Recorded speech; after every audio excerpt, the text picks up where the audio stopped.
Welcome to Grace Point. Welcome, everybody. I'm Shanna. And I'm her partner, Molly. And this is Leia. We are so happy to have you all here today. This is our last week of our series, What is Progressive Christianity? What is it? We're so glad you're here and wanted to give a quick shout out to everybody tuning in from around the U.S. and around the world. If you have not signed up for our weekly communication email, please do so by going on to gracepoint.net/subscribe.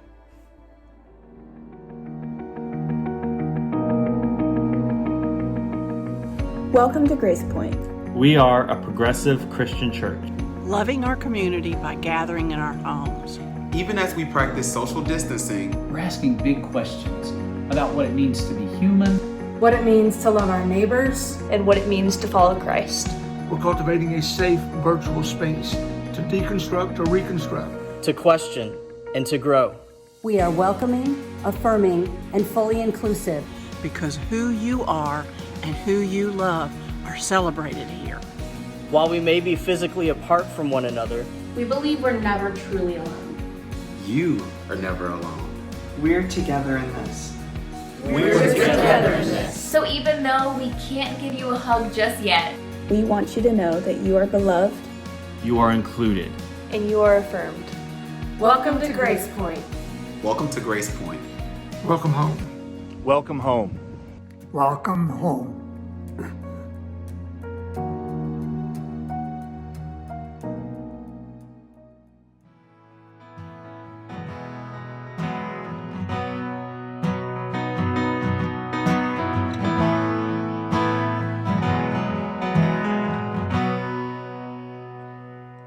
You can hold my hand when you need to let go.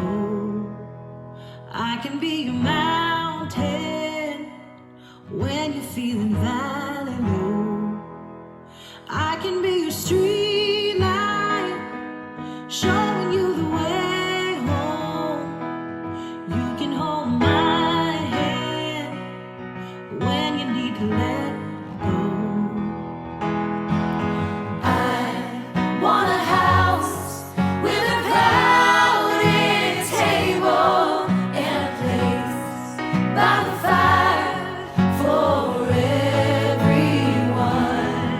Let us take on the world while we're young and able, and bring us back together when the day is done. If we want a garden, we're gonna have to sow the seed.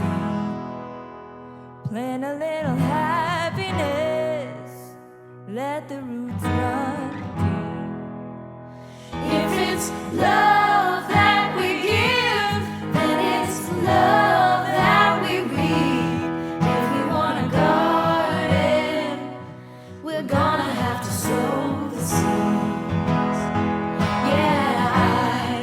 Want a house with a crowded table and a place by the fire for everyone. Let us take on the world while we're young and able, and bring us back together when the day is done.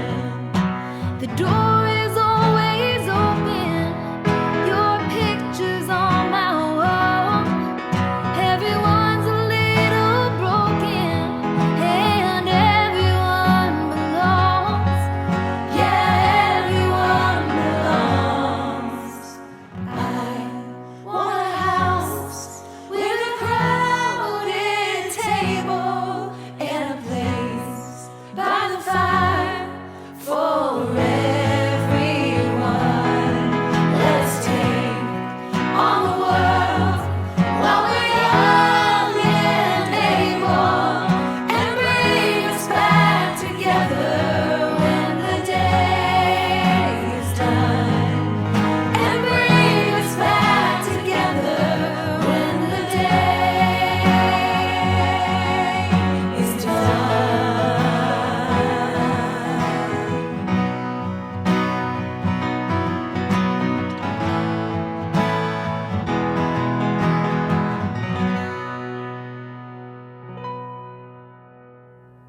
Good morning, GP kids, and good morning, GP youth. I hope each of you is doing really well. I encourage you to spend time connecting with your GPYK communities this week. The GPY community connects on Discord. They hang out on Discord every Sunday from 10:30 a.m. to 11:45 a.m. For a Discord invite code, check out our Instagram at GracePointYouthTN. The Grace Point Kids community connects on Zoom. They hang out on Zoom every Sunday from 9 a.m. to 10 a.m. For more information about our Zoom hangouts, check out our Instagram at GracePointKidsTN. This week, we continue our observation of Lent. Throughout the Lenten season, GPY and GPK will utilize SALT Project's curriculum, Love Builds Up. Each week, this wonderful curriculum invites our families to explore a new concept. It encourages our families to grow in our awareness and ability to care for and to love each other really well. This week, we discuss the concept of gratitude. What does that mean? And what does it look like for ourselves and for our communities? I am excited to remind you that this Saturday, March 20th, our community will be hosting an outdoor, rain or shine, masked Easter egg hunt. This is a whole community event, so kids grab your baskets, adults grab a chair, and come to have fun and to spend time together. If you are available to volunteer, after today's gathering, check out our sign up in our GP Facebook group. I really hope you'll be there. For information on all that is being created for and shared with our GPYK communities, check out our socials as well as your email inbox. If you're not a part of our email list, simply email me at lisa@gracepoint.net. I would love to include you. All right, peace out, big air hugs, and so much love to each and every one of you. Announcements time! Please join us each week at 10:30 on YouTube and hang out as a community and chat before and after the service. Reconstruct is happening Wednesday nights at 6:30, and we're starting up another meeting time, which will be Tuesday mornings at 10 a.m. Awesome event tonight, Sunday, March 14th at 6 p.m. We will have a special guest, Pete Enns, and he will be joining Josh for a great discussion. There will be a live Q&A, and we will send out a Zoom link, or you can join us via Facebook Live.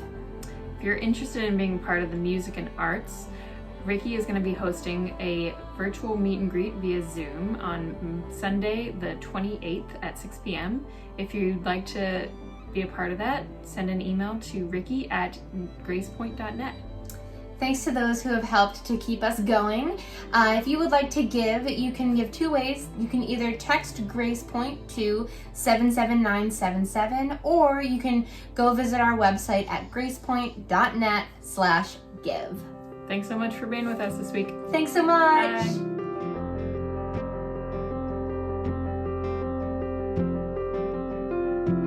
Everything is mine in you, even when my heart is breaking. Everything is mine in you, even when my hands are empty. Everything is mine in you. Oh, in you.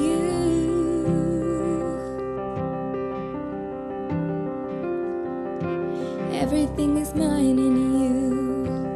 I can trust you with my longing. Everything is mine in you. Even when the road is lonely, everything is mine in you. Oh, in you.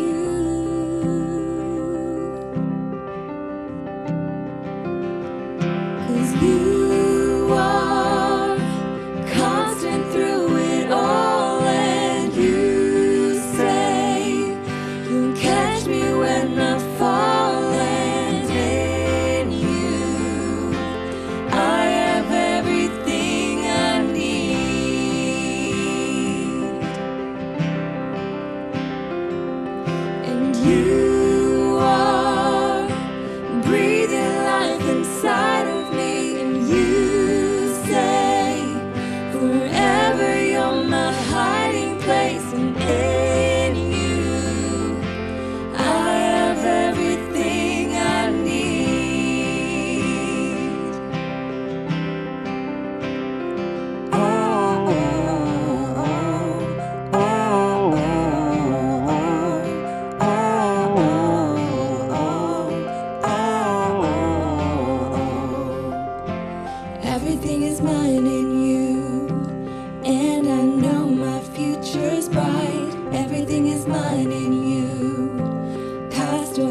Hello, Grace Point. It is so good to be together this morning. We're so glad you're here, especially if you're joining us for the very first time. Wherever you are in the world, we are so glad that you found us. Today, we're going to be wrapping up what is progressive Christianity. This specific iteration of it, we'll come back to this again and again over the years. But before we jump in, I wanted to share a little news. We have some staff news. As you know, we've been preparing for some transition in our staff. We've been searching for a permanent music and arts director, and we recently announced that Lisa Barton is going to be transitioning off staff. So I want to share a little bit of news about both of those. First of all, when it comes to music and arts director, we've made a decision. We've hired somebody. It's somebody who's going to be really familiar to you. We interviewed a lot of great people and had a lot of great conversations and just met a lot of talented folks. But I'm thrilled to tell you that Ricky Brady, who's been our interim music and arts director, we're going to just take the interim off, and Ricky's going to be in that role moving forward. And we're so excited. We're so grateful for the good job he's done over these months, and really, really excited to see where things go in the future. And about our kids director, Grace Point kids director, Lisa had sort of said she hoped to be transitioning out of the role by May. And so we wanted to have a little time with maybe a little overlap so that there could be sort of a transfer of roles and responsibilities and that sort of thing. So beginning in April, Molly Brown is going to step in as the interim Grace Point Youth and Kids Director. And over the month of April, she'll be working with Lisa, sort of learning the process and all of that. And then in May, Molly will be stepping into that role as the interim Youth and Kids Director, and we'll continue the process of taking resumes, posting the job, all that sort of thing. So we're really excited about both of these folks, really grateful for all Lisa has done, and just really excited about the future. So Ricky, congratulations. We're so glad to have you on board. And Molly, we are so glad that you're stepping in that role. We're so excited to see how you lead us and where you take us in youth and kids. So really good news on the front end. And now today, I thought what we would do is take some time to just respond to questions. Throughout this series, I know that there have been things that have popped up that people have wondered about, or like, well, what about this? What about that? And so I tried to synergize, I guess is the right word. I tried to combine questions as best I could, because I only have a certain amount of time to respond to these. So if you sent in a question and you don't hear it addressed today, it is either one, because it's going to be addressed in an upcoming series, or two, it just wasn't something I could fit into this particular iteration of it, but I'm happy to still respond to it. So if you send me an email and say, hey, you didn't get this one, I'd love to hear you talk about it, I'd be happy to do that. So let's begin. I thought we should begin with maybe the first question I received, and it reads like this: what's a good way to explain to your old denomination that your theology has changed and you don't want to attend that church anymore without being condescending? It's a great question. It's a great question. And honestly, a question that I totally understand the struggle of, because I'll tell you this, when I'm out at a restaurant, if something happens and something's not right with my order, I never, ever want to say anything. I just don't. I would love to take the path of less conflict as much as humanly possible.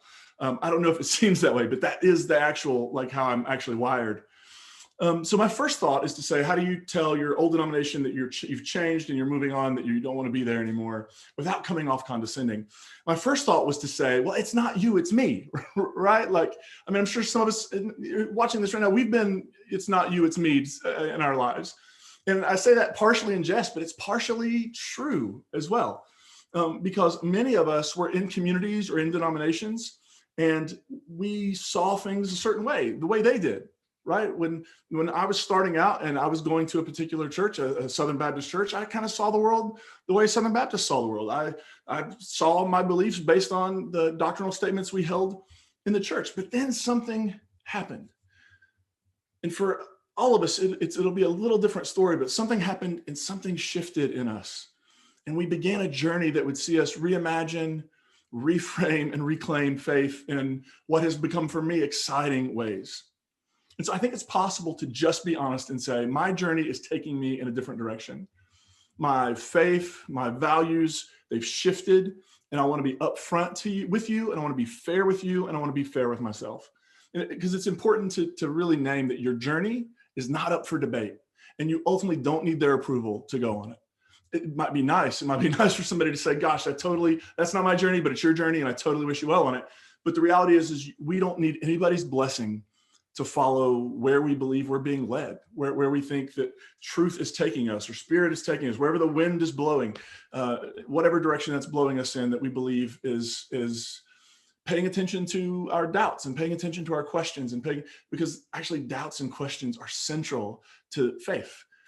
So I would say that. I would also say, I think we have to at times put in boundaries, maybe that are uncomfortable to do, but to say, look, if somebody doesn't really respect your journey, maybe to say, look, this is not a thing that's up for debate. It's not a thing that that if you can't honor where I'm at and where I'm going, maybe not a thing we should actually talk about.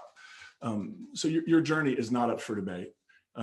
Where you're going is a journey you have to take. And so I would just say that. I would say the truth is we have to recognize, it is important to recognize that very likely the denomination didn't, I mean, sometimes it can, but generally the church or the denomination didn't shift. It was the shift in us. So just naming that up front and say, hey, I know you haven't moved, I've moved, and I have to follow this particular direction. I hope that's helpful. This is a really good question too. How do progressive Christians interpret difficult scriptures like the Sodom and Gomorrah story in Genesis or wives submitting to husbands in Ephesians? Those are two really good examples. And I want to focus a bit on the Sodom and Gomorrah story because this one has been used the whole Bible in some ways has been used by people as has been weaponized. But in this particular story, it's been weaponized against the LGBTQ plus community. And it still is being in really, really painful, really, really awful ways. And so how would a progressive Christian interpret difficult scriptures like this? I would say three things on the front end: context, context, context. Did I mention context, right? Context is everything when it comes to the Bible. What we sometimes do is we build up all these presuppositions. We have all these assumptions about what a text means because that's how it's been passed down. That's how the interpretation has come to us. And so in some ways we look at the text and that interpretation jumps out at us. Why wouldn't it? It's what we have been trained to see.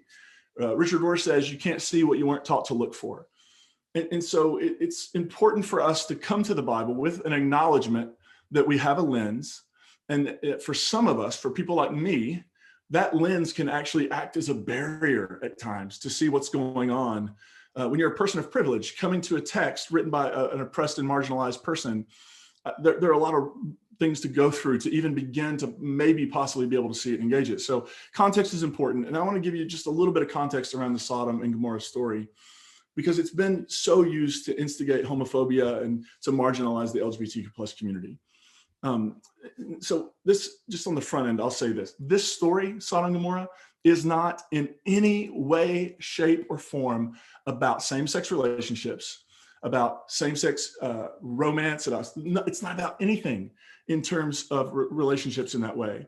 It's actually a story that is talking about hospitality customs in the ancient world. And I know when we hear that, there's sort of this eye roll, like, seriously, you're just trying to interpret the Bible to explain something away to do. No. That's actually not what's going on. The ancient world in so many ways is different from 21st century America. So many drastic, big ways it's different. And this idea of hospitality, it isn't just sort of an add-on. It isn't trivial. It is central to the whole idea of honor shame culture.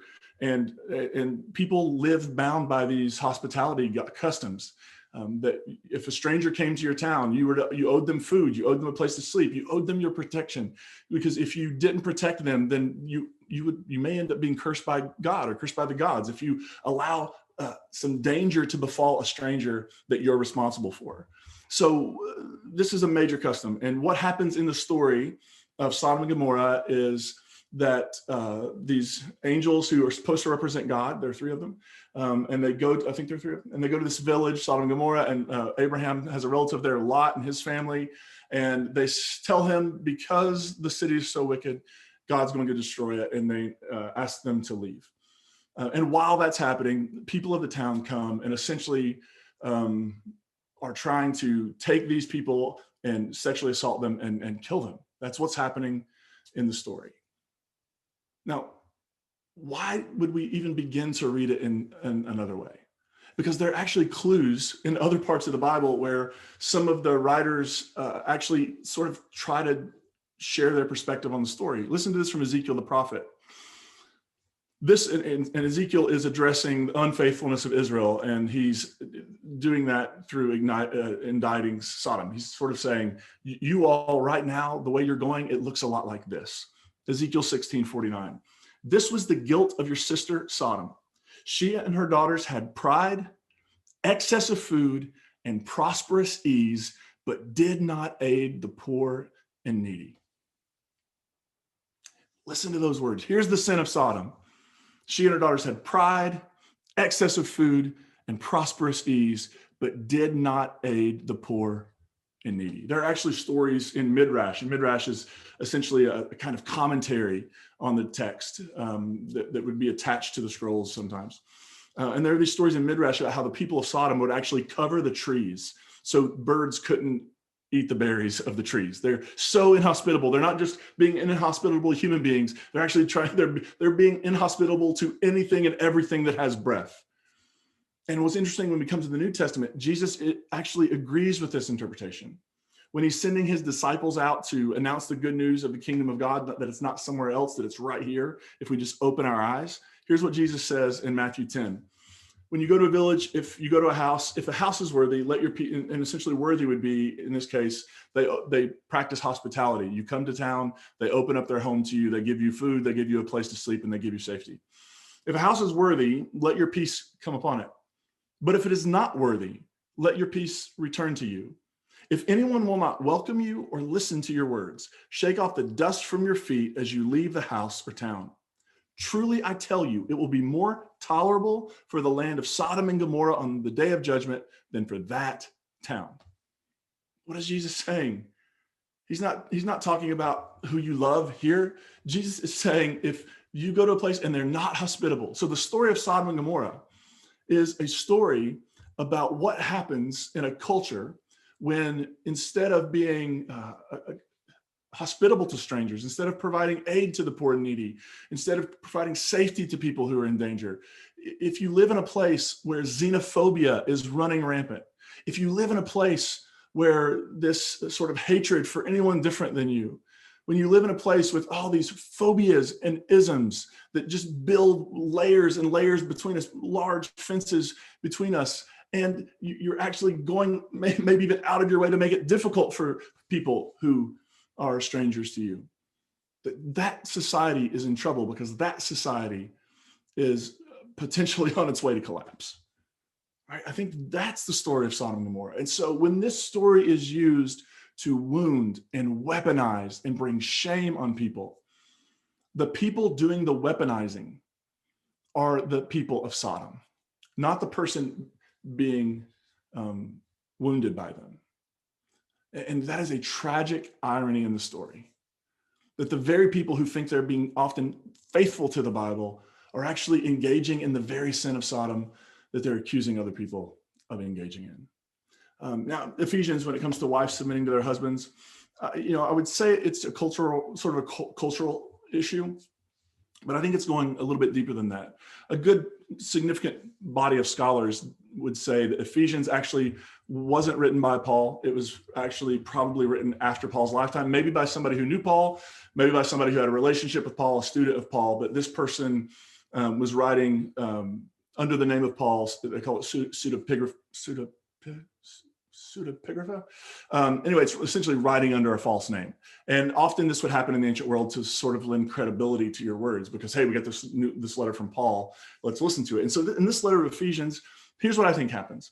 I think Paul actually, for all the bad rap he gets, Paul says, he actually makes some statements that are radical, way ahead of their time in human history. For example, in Galatians chapter 3, he says that in Christ, there is no male nor female, Jew nor Greek, slave or free. You are all one in Christ Jesus. So in the early Christian community, they practiced a radical egalitarianism where everybody was equal. Right? So where in the culture they lived in, women would serve the men and just eat at a different table. The rich would eat with the rich and they would eat better food, and the poor would eat with the poor and eat whatever they could bring, right? It was very stratified. It was very, in some ways, very like middle school cafeteria, right? Where everybody's got their own table and there's no cross-pollination between the groups. And what happens in the early Jesus community is this breaking down of all those barriers and a radically inclusive, radically hospitable, radically beautiful movement begins. And I think in some places that as this movement began to spread, what's happening in the Christian community is beginning to draw a lot of attention, right? It's beginning to draw a lot of attention because, well, this is not how we do things. There was actually a period of time when the church was so far ahead of culture that maybe some people within the church were trying to say, look, let's try to adopt a little bit more of these cultural norms because we don't need to be raising eyebrows at what we're doing. The empire already doesn't like us. They already see us as a threat. So let's try, and I think that's what's happening in the pastoral epistles, which are dated much later than Paul's life, where it says things like women can't speak in the assembly and women should be silent. And I don't think that has any bearing on us today. I think it is the church trying to negotiate a really for them a difficult spot in a particular time and place. And so I think context with any Bible story. And look, there are some stories that are just, no matter how much context you try to give them, they're hard, they're challenging to figure out. They're just a little weird. There's even stories in the New Testament like that we'll try to tackle at some point. But I think that's what we see happening in that story. That's a good question. And I love this next one too. They're all really great. How do we approach the separate and sometimes conflicting accounts of the resurrection? And so here's the thing, no matter how you slice it, no matter how you read it, the Easter stories are very different from one another. And there's some interesting things that emerge when you dig into them as individual accounts, right? When you don't try to figure out how to sort of harmonize them or how to bring them together. It's sort of what we do at Christmas, right? There are two Christmas stories, very different Christmas stories. And what we often see in Christmas pageant is we see those stories. And what we often see in a story of Jesus' life, or all of the Gospels, especially Matthew, Mark, and Luke, but even John at times, just being brought together and harmonized in a way that tries to explain. Essentially, part of it's just trying to tell the story, and the other part of it is trying to even out some of the difficulty of these conflicting reports. Let me give you an example just off the top. So the location is different depending for the experience of the risen Christ. The location is different depending on the text, depending on which gospel you're in. For example, if you go to the Gospel of Mark, which was the first gospel to be written, and it's almost universally agreed on that Mark wrote first. You go to the Gospel of Mark, you get to Mark 16, 8 verses. Now, later scribes added on some verses, and lots of modern translations, they'll be in smaller print and italicized with a note that says, these on the oldest and most reliable copies of the Gospel of Mark, these endings aren't present. But it's 8 verses, and it sort of goes like this. The women go to the tomb, and when they get to the tomb, the stone's rolled away, and there's a young man. It's not an angel. It's just a young man in white sitting there. And the young man in white tells the women who've come to the tomb that Christ isn't there and he's risen. And they walk away in terror, saying nothing to no one. Right? That's how, and you can see why somebody would read that and go, that's a cliffhanger. Let's just have it. We got to bring Jesus in at the end here. We need a resurrection experience in Mark. Mark's account is it's probably my second favorite, maybe third. Because it leaves that sort of mystery around what is Easter and what are the implications of Easter. But if you go on to other Gospels, you'll find competing traditions. You'll find a Galilee tradition and you'll find a Jerusalem tradition. For example, John situates his there's 2 resurrection accounts in John. One is added to the end, likely by another author or an editor. And in the last one, it happens in Galilee on the beach. In the earlier account in John, it happens in Jerusalem, right? In Matthew, it happens on a mountain in Galilee. So these Gospels, that's just one of the areas where there are different traditions about where these disciples experienced the risen Christ. And I find all of that really fascinating, and I love to read books about it, and I love to study scholarship. I just find it a really interesting discussion how the early Christian community talked about the resurrection of Jesus. And when it comes to Paul, who wrote about it at first, we get really no details, no empty tomb, no real details at all, other than that Christ died and that Christ was raised up by God. So really, really interesting. I try to approach these resurrection stories the same way I approach the Christmas stories, and that is by trying not to harmonize them. There is this temptation to want to just bring it all together in a nice, neat package. But I think what that ultimately does is it doesn't respect the artistic creativity of the original writer of the story, because each gospel writer told their Jesus story in the way they told it because they had an agenda, right? At the end of the Gospel of John, before the added on ending in chapter 20, the author basically says, I wrote these things so that you would believe in Jesus as the Christ and so that you would find life in him. Right? That's pretty. Luke essentially says at the beginning, hey, there are a lot of accounts going on around about the life of Jesus and what happened. I'm trying to write an ordered account based on what I've heard about the life of Jesus and how it happened.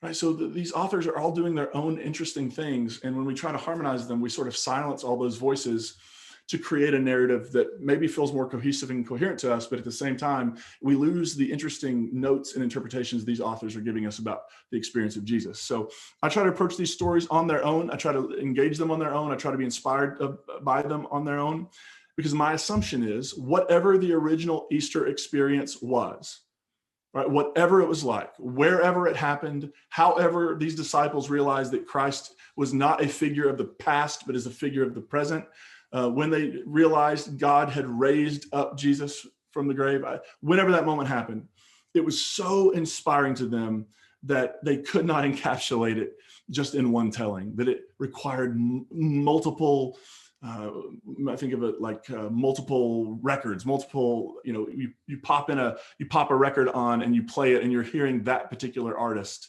And I think we're doing that with each of these gospels. And I think it's just so wonderful. And I love it so much. At some point, we'll probably do a series maybe around Easter one year, just around all the different resurrection stories, listening to them and sort of their own, the notes they want to play and what their argument and case and what they're trying to say to us is. I hope that's helpful. If you ask that question, you have follow-ups, please let me know. Next, I grew up with a toxic, too much of a good thing, dose of positivity in the church, and it left folks feeling discouraged to question and to feel. I'm curious about your thoughts on positivity culture and how it manifests in progressive Christianity, good or bad. So the moment I read this question, I remembered a story of, when I was probably around 20 years old. I was at my home church and I was talking to somebody who had experienced a death in his family. And I said, I'm just really, really sorry to hear about the passing of your loved one. And he basically responded with like, I can't be sad. I can't be sad that I love her, but she's in heaven now. I can't feel sad. It would be wrong, essentially implying it would be wrong to feel sad. This idea that being a faithful Christian involves never grieving, never experiencing anger, the way it has been used to shame people for experiencing things like depression or anxiety, the way the church has not just ignored issues around mental health, but has also actively harmed people by suggesting that if you aren't completely healthy and happy, and if everything's just not bright and shiny, then somehow you were unfaithful or you just didn't believe it enough. I mean, to be a Christian is to be on a path of joy. Yes, there's joy. But it is also a path that is comfortable asking the question, my God, why have you forsaken me? Right? In Jesus, we see bundled up together the human experience of joy and the human experience of despair and desolation. We see Jesus celebrating with his followers on Palm Sunday. We see Jesus weeping, crying tears of blood in the Garden of Gethsemane on Thursday night. Right? This story can handle the tension. So I think the tendency to err, just to want to be everything on the high, on the good, on the joy. I mean, we have created this sort of narrative in especially evangelical Christian church, where if everything is not mountaintop, if everything doesn't just blow us away, if we don't have the right feeling, if we somehow experience a feeling of doubt or a feeling of discouragement or a feeling of worry, anxiety, like if our feelings don't match what the particular religious experience thinks they should be, that there's something wrong with us. And I just want to say there's nothing that is part of what it means to be human. And the church shouldn't be shaming people for it. The church should be addressing it. The church should be engaging it. And the church should be saying that who you are and your experience, you are welcome here. There is no shame here. What you feel is what you feel. And we want to be in community together. I love what Paul says in 1 Corinthians 12, where he's talking about how the church is the body of Christ. And he essentially says, when one part of the body rejoices, the whole body rejoices. When one part of the body weeps, the entire body weeps. And it is possible for human beings, for a community, to hold all of those at the same time.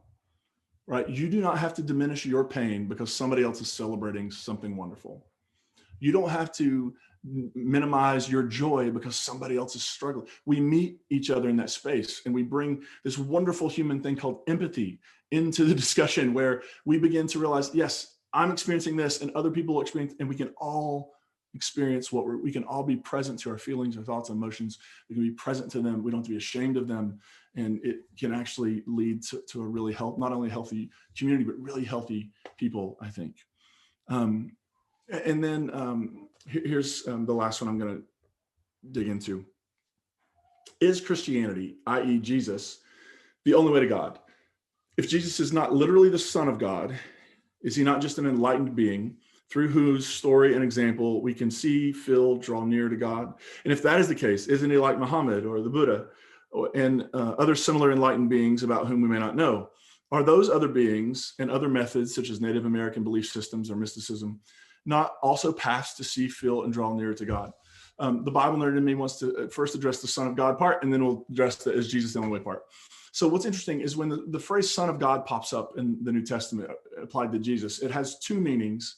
And we generally have missed both of them because we've just focused on, like the focus has been on, well, if you drew Jesus's DNA, it wouldn't be another human being. It would be God's DNA, right? Like that's sort of the way we've approached it. So Son of God means that Jesus was, essentially Jesus would have divine DNA as opposed to human DNA. Here's what's the problem with that. There are two meanings in the ancient world for Son of God. The first meaning is from the Jewish tradition. And in that tradition, to be the Son of God was to be the king ruling over Israel. So this pops up in the story of David. When David wants to build a temple for God, God essentially says, David, you can't do that. You're not the one to do that, but your son Solomon will. And if your son Solomon will be faithful, your son will be, you will always have a descendant. If your descendants are faithful, you'll have a descendant on the throne forever. And that king will be my son, and I will be his father. And when you get into the Psalms and you read things, there are actual coronation songs and psalms that display this image of the king being essentially connected in that way to God, the Son of God. So that's the first. In the second, in the context of the New Testament, very specifically, Son of God was a title claimed by Caesar. So when Julius Caesar died and his son, adopted nephew, who became his heir, Octavian, who became Augustus, when he takes the throne, before he takes the throne, he essentially, there's this moment where they're holding some games in honor of Julius Caesar, who'd been deified, because you could deify people after death in Roman imperial theology.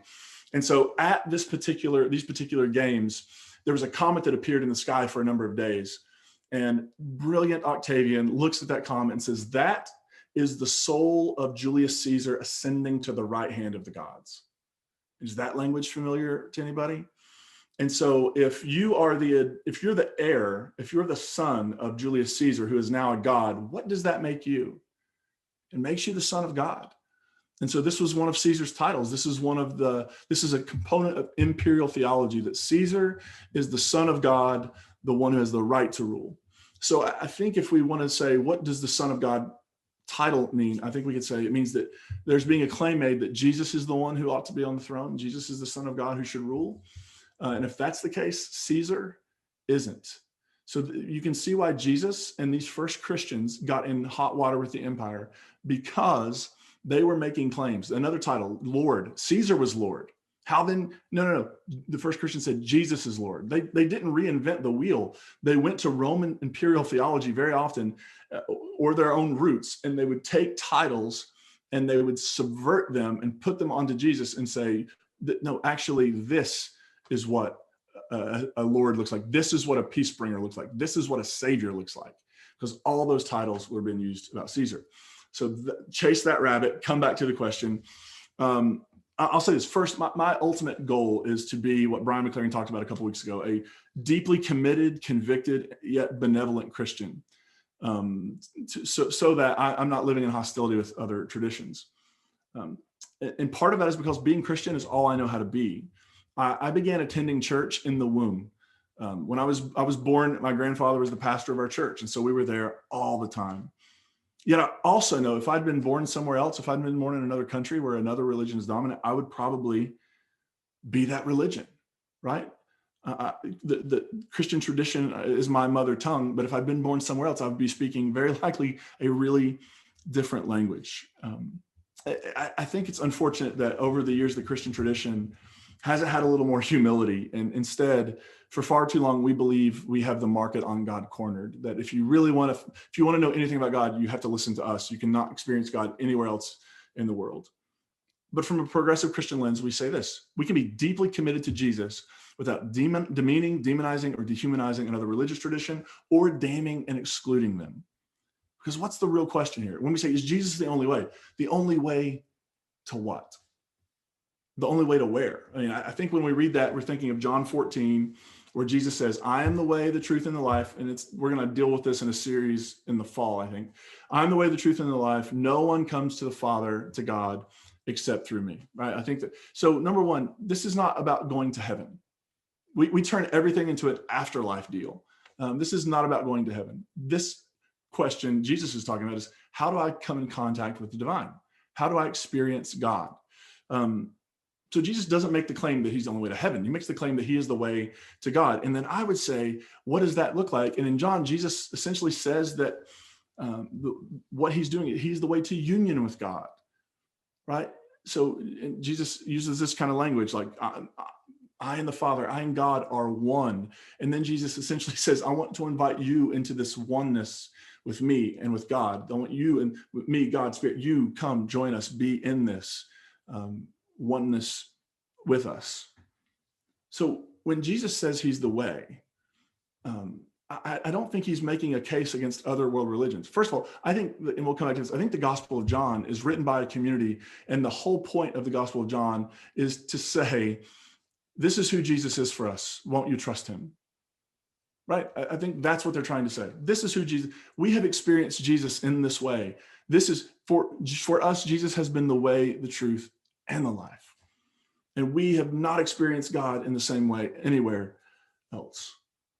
I don't think it's saying that we have to say that if you want to experience God and you're not, I don't think it's saying that, oh gosh, if you are another religion, then you really just have sort of a fake counterfeit God. I think that it's possible for lots and lots of Christians to have a fake counterfeit God. I've been accused of having a fake counterfeit God. I'm sure many of you had. So, right, there's this issue in the world where we're just trying to push everybody out and have one little safe, insulated group that gets it all right. And it just doesn't exist. I love this image Marcus Borg uses where he says, I mean, the truth is all world religions aren't the same, and it's actually unfair to try to paint them with that brush. But they are trying to do some similar things. And he uses this image of a big mountain that's peak is stretching into the clouds and can't be seen. And he says, at the bottom of the mountain, we are really, really far apart. Right? Our doctrines are different. Our liturgies are different. Our way of our languages are different. Our images are different. Like all of that's different. But as we start trying to move toward ultimate reality, like whatever the truth, as we start trying to move closer and closer to reality, then some of those differences begin to fall away, and we can actually, like, we all ascend together. So I would say I have met Muslims and Buddhists and Jewish people and people from lots of different religious traditions who I believe have had a deep, sustaining and nourishing relationship with God. And it is not right, and it is not fair, and it is not Christian to go to them and say, actually, you don't have a relation. No matter what you're experiencing, no matter how your life's being transformed, you don't have a relationship with God because you didn't do it through our way. I don't think that's what Jesus is arguing. I think that the way Jesus embodied can actually be found being embodied in other traditions. And for me, that just, the idea that I can see this, like, for example, this whole golden rule teaching, it pops up everywhere, right? That in positive and negative forms, but don't do to others what you would not want them to do, do to others what you would want them to do to you. There's this beautiful, like, we tend to all agree in theory, if not in practice, we tend to all agree on that. So I don't think that when Jesus says, I'm the way and no one else, I think what Jesus is saying is the way I'm embodying, the way you're seeing me live is the way to engagement with the divine. It is a way to becoming fully and beautifully human. And if it's actually a real thing, why would we be surprised to see it popping up in some other places where other people are having similar experiences of the way? In my mind, that doesn't diminish our faith and it doesn't diminish their faith. What it does is it actually gives us all sort of a shot in the arm. Like, we have the potential and capacity to engage in this way, and it could change every single one of us. So that I don't have to go over to the person who's different than me and say, you aren't doing it right. Because Jesus said, it's fruit. It is by the fruit that you know. It is by the fruit that our lives are ultimately evaluated, not just someday distant in the future, but even in this present moment. So do I think that Jesus is the only way? I think Jesus embodies the way. And I think other traditions have people who embody the way. And if we listen to them, we can join them and experience it. Jesus never thought this was a solo gig. Jesus always talked about, if you're my disciple, there's a cross for you to carry. In the Gospel of John, Jesus says, you're going to do greater things than you've seen me do. Jesus was never saying, I'm the full and final. What Jesus was saying is, I'm sort of the archetype. I'm showing you what it looks like to be fully, beautifully human. And now take the ball and run with it. There's a lot of work to do in the world. And instead of disagreeing and arguing with people who are in a different family than you are, maybe figure out how can our families work together, because we all have a common goal here. And that is a sustainable life, a flourishing life in this world for our descendants. And I believe that when we do that, I believe I have experienced God in beautiful ways in people who use a religious language that is not my mother tongue and that I'm very, very barely conversant in. And I would not want to say to them that your understanding, your experience of the divine is wrong and mine is right. Because I believe that the God in whom we live, move, and exist is big enough, and her love is wide enough and mercy deep enough that this God will do everything in their power to expand the circles and to bring all the kids home, whatever that looks like. The Christian tradition needs to stop being an afterlife racket and start becoming what it was always intended to be, and what I think it was in the beginning, a path of liberation and transformation. And my hope is that the work we're doing here together, Grace Point, is helping that just a little bit. And if we can move the needle just a little bit, and if other people or in other places are moving the needle just a little bit, then who knows, anything is possible. So today I want to wrap up. This week makes a year since we've held in-person gatherings. And I'll never forget what that day was like, when I think it was, we had on a Wednesday night, we had a welcome event for people new to our community at I think Richland Library maybe. And we left that night knowing that there was talk going on that this pandemic was becoming a thing, but had no idea that like the next day we would make the decision to suspend our in-person gatherings. I even remember, I think in the video I made to share that news with you, I said something like, we're going to shut down for a few weeks and we're hoping to be back by Easter. That was like 3 weeks away. And here we are, a year in. So much has happened in this year. So many people have been sick. So many people have lost their lives to this virus. So many people have been really bad at loving their neighbor because they're refusing to mask and distance and do all the things we're told that would help stop the spread of this virus. And because of that, this virus spread like wildfire. We've also seen some really beautiful, truly beautiful human moments where people put their own health in jeopardy to help save their fellow human beings. Doctors, nurses, frontline workers. I think about all the people who still have gone to their jobs in restaurants so people could have takeout, people who have shown up at grocery stores, all of those people who have given their time and energy, put themselves at risk to help keep the rest of us nourished and healthy and safe. And we also reflect on how much I grieve and you grieve. I'm sure those of you who were in person with us grieve not being able to be in person together over this last year. And yet we're also celebrate. Right? Earlier I said you can hold two things at once. You can hold pain and sadness, and you can hold joy. You have two hands. You can hold both of them at the same time. So we grieve those losses, and at the same time we celebrate the larger Grace Point family that now have joined us from all over the world. And some of you who have joined us and you've reached out and you've said, hey, I'm here. I'm in I'm in Argentina, I'm in South Africa, I'm in Germany, I'm in North Dakota, I'm in Florida, California, Texas, wherever you're joining us from, you have been such a source of energy and hope for us, for me and for our staff and for our leadership council, as we've seen you connect with Grace Point. And one of the things people always ask me when I get an email from somebody for the first time who's just found us, they say something to the effect of, I love Grace Point. Is this going to stop when you're back in person again?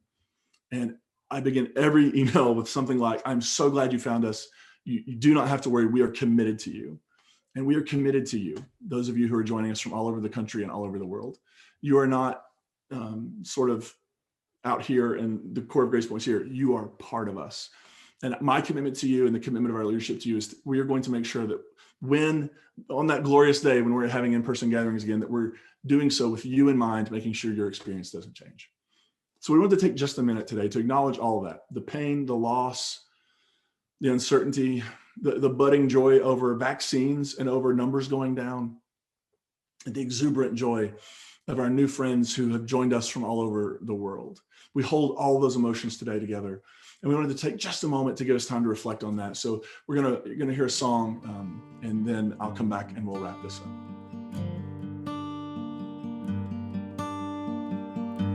I picture you in the sun, wondering what went wrong, and falling down on your knees, asking for sympathy, and being caught in between all you wished for and all you've seen, and trying to find anything you can feel that you can believe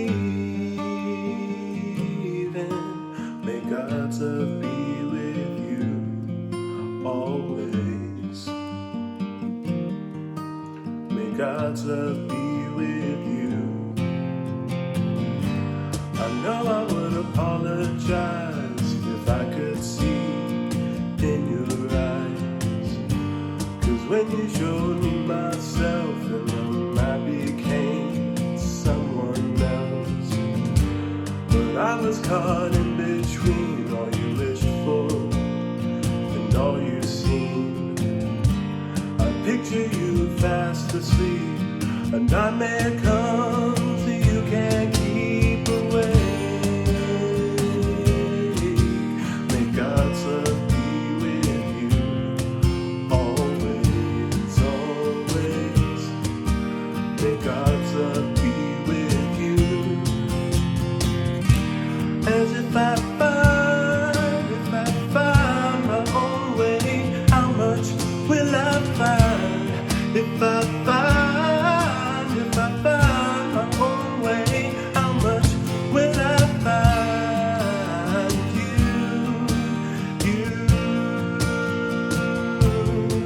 I'll find you.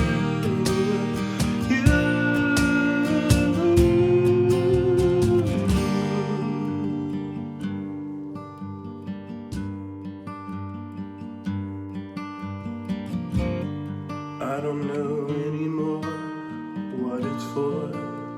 I'm not even sure if there is anyone who is in the sun. Help me understand, 'cause I've been caught in between all I wish for and all I need. And maybe you're not even sure what it's for any more than me. May God's love be with you always, always. May God's love be with you always, always. May God's love be with you always, always. May God's love be with you.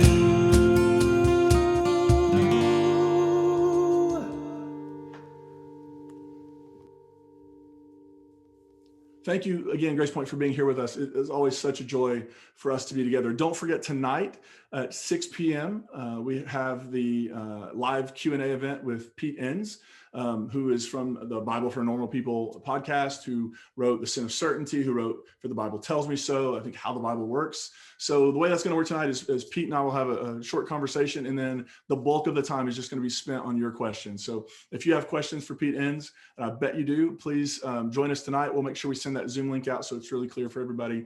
But we're really excited about that. So please join us. And until next time, Grace Point, we love you. May grace and peace be with you.